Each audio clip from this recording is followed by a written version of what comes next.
What is up, everybody? Welcome back to Kitchen Table TCG. Today we are working on a rather large collection. We saw some of the live stream last night. I shared it with you guys. We're gonna have a video later this week. A massive 7,000 card collection came in through the YouTube channel. You can reach out to me at KitchenTableTCG@gmail.com if you want to sell your collections.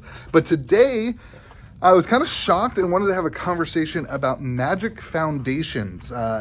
A new product that's going to be up on the shelf and on the wall, and I wanted to talk to you guys a little bit about my thoughts on it and where I am in terms of ordering and thinking through it. And I know there's a lot of people who are gold wizards in the Discord server who want to talk about it as well. So let's talk about MTG Foundations a little bit. First and foremost, I think there's some misconceptions. Maybe it's just my misconceptions on the set. Oh, my phone's falling. But some different things that aren't super direct, and I want to go through them for you so that you know, and also explain some of my thought perspective on it. First and foremost, when I saw Foundations, I kind of assumed that it was going to be mostly reprints and that the set was just going to be like a core set with hardly any new cards, that kind of thing. And that is not the case. There are 120 new cards in this set, meaning I think there's 140 reprints and 120 new cards is kind of the current math and speculation on the set. That's a pretty big deal. For something that is called MTG Foundations, I believe we can assume that that the new cards they are printing, they believe they will have a foundational approach to Magic the Gathering. They will be impactful. They will be cards that a lot of people will want to see in their decks. Now, that doesn't mean they're going to be, high-end mythics and kind of commander staple expensive cards, but you could see some cards that add to the value of the set. And so new sets and new prints is really, really important. We got a phone call in the middle of the thing. That's wild. I'm gonna keep rolling with this. I got things to do today. We got big collections to buy. We are super busy today. So with new cards in the set, I think that's a big deal, and it matters. The second misconception is pricing. I think that people either think that this set is going to be like a cheap set, like really inexpensive, or they take the other approach and they think it's going to be like a Master-esque set, like a more expensive Master set. The reality is this is a standard product, and it is the standard pricing for a Magic standard product. And with the name Foundations and the core set drama in the past, and also we see every year some sort of Master set, I think I want to make sure I'm aware and have conversations with my customers that this is a standard release. The price of the box will be in line with what you see from, Bloomborough, Murders at Carlisle Manor, and Outlaws at Thunder Junction. This is not going to be a Modern Horizons 3 type set, and it's also not going to be like a discounted price set.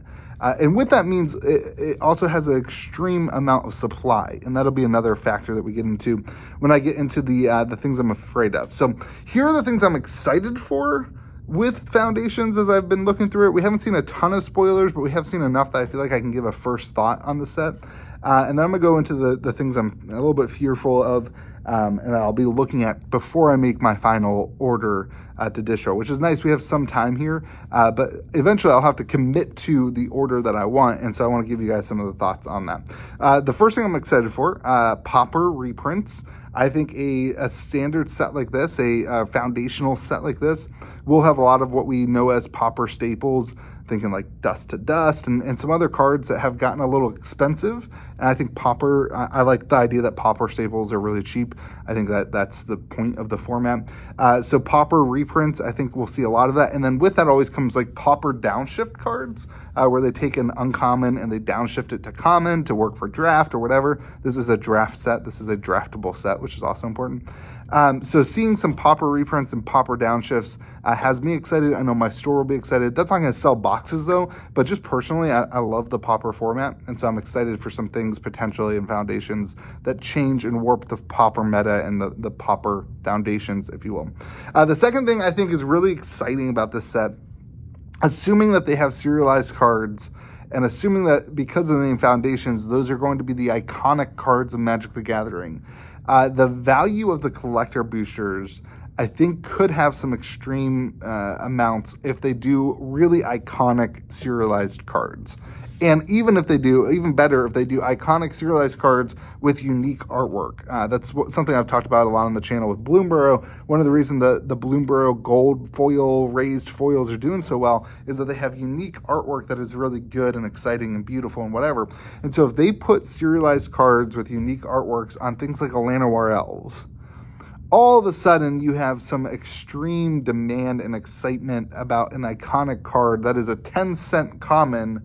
But the people who do like collecting iconic Magic cards have this like really cool chase thing. And so I like the idea of a set like this, Foundations, including some of those really high-end cards that are not necessarily expensive cards, but iconic cards that people may want to flex out on a collection or a display or even in a deck. And something like a Llanowar Elves would get really exciting. That would be really, really cool to see serialized and see in unique artwork that in a special version.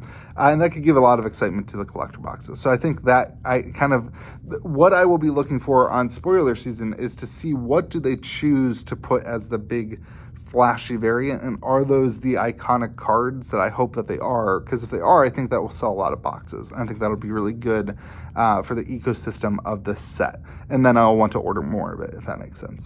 And then the last thing that I'm really excited about is draft, and this has been promoted as a limited experience that you will be able to draft the play boxes, and that is something I have found even more of with this recent set with Bloomburrow, is that if the draft environment is really good, the limited environment's really good, it really, really, really moves product on the market. People enjoy playing the game.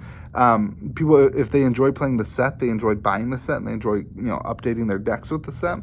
And so with Foundations, it having a limited experience that is good, I think would be a really, really strong seller for the set. I think it would be going back to the basics of Magic and bring in people who have been outside of Magic for a while, seeing those iconic cards that they know and being able to draft them without the complexity of like a newer set like Outlaws, right? Like the complexity of the mechanics, and really a baseline Magic the Gathering set that feels like Magic the Gathering, I think will be really good. And I think that will be something that drives people to not just buy this for standard, but to want to draft it, to want to get the cards, to want to play the game. And it could be a good thing for the limited experience on this, be a good thing to bring in new players as well. Or people who were outside of the game in the past, who had walked away, who played Magic 10 years ago, and now they come in and Outlaws of Thunder Junction, they're like, what the hell is this? This isn't Magic. I don't know what this is, because there's 15 words on each card. They go back to the foundations of Magic, and all of a sudden you have this set that brings in a lot of the people who used to come to the store, used to come and play Magic. I think that is a massive, massive win to bring people back into the community of Magic the Gathering. So those are the things I'm excited about. Now, here's my fears with it. Biggest fear is reprint equity. Magic has been reprinting so many of these cards so often that 140 reprint cards, the reprint equity that they can put in this is pretty minimal. And there's got to be value in order to sell the boxes. I see this with Bloomburrow. People are excited to keep drafting Bloomburrow because the value is still there, and people are excited about the cards they pull. And so if you don't have reprint equity to put in here, I just don't know. I mean, they've just done Ravnica. They've just done Dominaria, the two planes that are like iconic Magic the Gathering Foundations.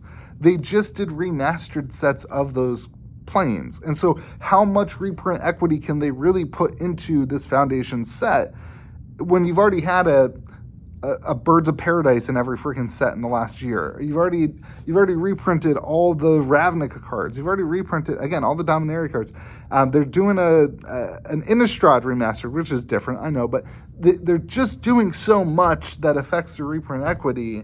I'm just not convinced that there is enough to put in this set to make it sell. And then the second factor here is the longevity of the cycle that this is in standard, which is a new thing. They have to keep these boxes in print for a long time. So if you don't have the reprint equity because you've already abused that, and now you also have the product's going to be in stock for a long time, so your supply is increased, I just don't have a ton of security in ordering this because it feels like the value might not be there. And so that's one of those things I'm going to be really, really looking at. Is like, how do they draw value out of this? And I think that is what needs to happen with the new cards.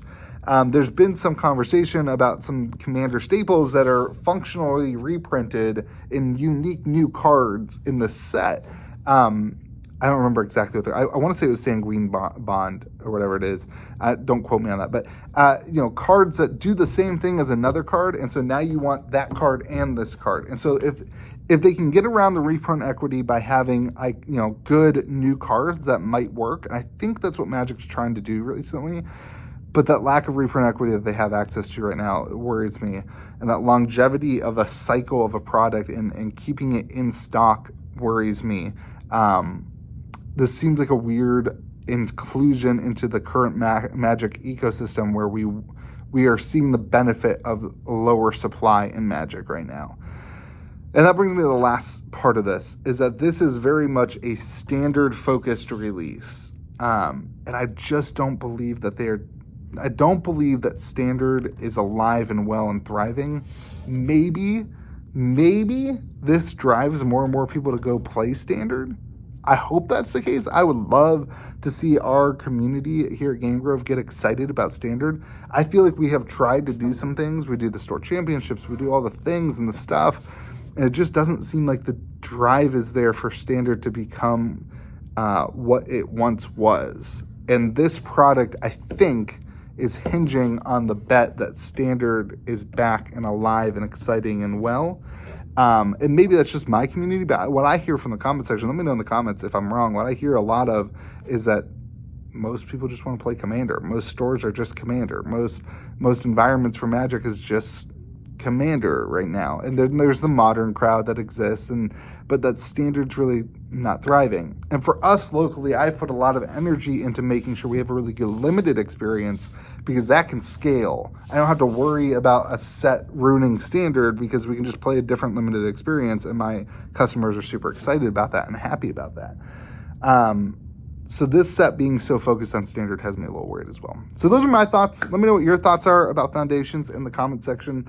If you're interested in talking about all this stuff, head on over to KitchenTableTCG.com and hop into the Discord server, where you then can also support the channel if you choose to. Discord server is free, but if you choose to support the channel, you can be a blue wizard, which gets some discounts on products, or if you're a gold wizard for $20 a month, you get access to ordering things at distribution cost. Now, I don't guarantee pre-orders, but we have been doing pre-orders. We had pre-orders on Bloomburrow. We had pre-orders on Duskmorn that I think are going to go pretty well. So all those things are possibilities, and you can hop in there to see all the details on that. Thank you guys for watching the content. Let me know in the comment section what you think about Foundations, and I would love to hear your opinions, because I got to figure out how much of this I'm ordering, and your opinions matter too. Have a great day. Be kind to the people around you. I'm going to go back to buying this massive collection, which hopefully we have a video on later this week.